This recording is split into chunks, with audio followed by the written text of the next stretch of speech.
Rewind to 1973, Garry Kasparov is just 10 years old.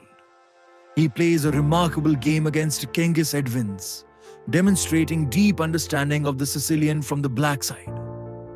That single game caught the attention of his future trainer, Aleksander Nikitin, an influential figure in the USSR chess. That single game secured young Garry's admission into the legendary Botvinnik Chess School. There will be a game with Kengis, who will be the first to get in the informant. It was also interesting. I played the moves of a complex variation with the knight's transfer to c5 quite quickly, this one. And that game was in the informant. I actually should have won it, but it wasn't enough. Then it was close to victory. And this game, on which Nikitin will comment on, he has already seen it. So Nikitin saw this game, he watched it, and after that he approaches my mom and says that in fact something needs to start. That is precisely. And in many ways, this game will play a role because he sees it. Fast forward 4 years, it is 1977. Kasparov faces Kengis again, this time at the USSR Under-20 Championship.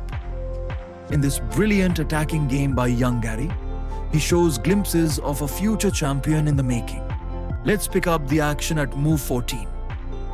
Black has a powerful knight stationed on b4 and is preparing to strike with pawn takes on d4, aiming for a balanced position. White, sensing the urgency, quickly responds with pawn takes c5. Now, Black could comfortably equalize by recapturing on c5. But instead, Kengis plants his knight on d5, inviting a chaotic, double-edged battle that perfectly suits Kasparov's aggressive style. Suddenly, the pawn on b2 and the bishop on f4 are both under attack. It's a critical moment. Most players, especially less confident ones, might try to clarify the position with moves like rook to b1 or bishop to g3. Both moves would be mistakes. Let's see why. Bishop to g3 loses to bishop into b2. Rook to b1, trying to protect b2, is met by knight into f4, followed by bishop to e4 and bishop into b2. But Kasparov confidently pushes ahead with pawn takes on d6, cleverly forcing his opponent into a tough decision.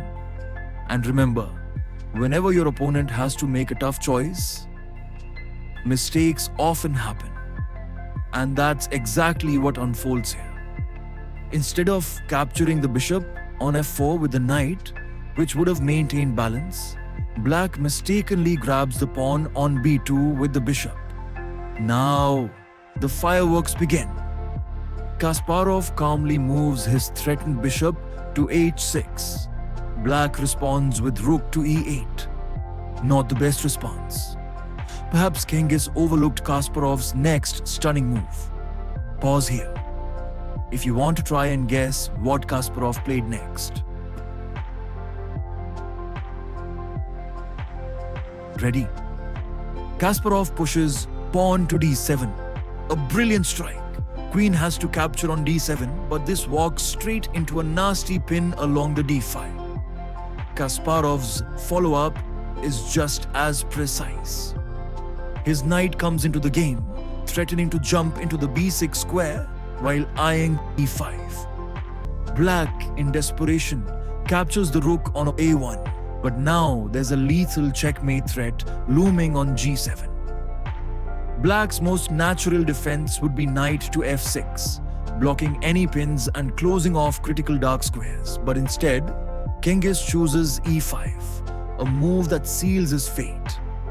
In chess, mistakes often happen in pairs. Kasparov wastes no time. Queen to d6, knight to g4, threatening a swift checkmate on g7. Black plays f6, desperately hoping to block, but after bishop to c4, Black's position completely collapses. Black's rook moves helplessly to f8, protecting f6, and after Kasparov pushes e4, Black will lose a piece. The game is effectively over. Kengis resigns on move 23. This is raw, fearless chess from Garry Kasparov at just 14 years old. If you like this video and want to see more such content, please consider subscribing to my channel. I am leaving links to this and the earlier game of Kasparov against Kengis in the description. Thank you for watching.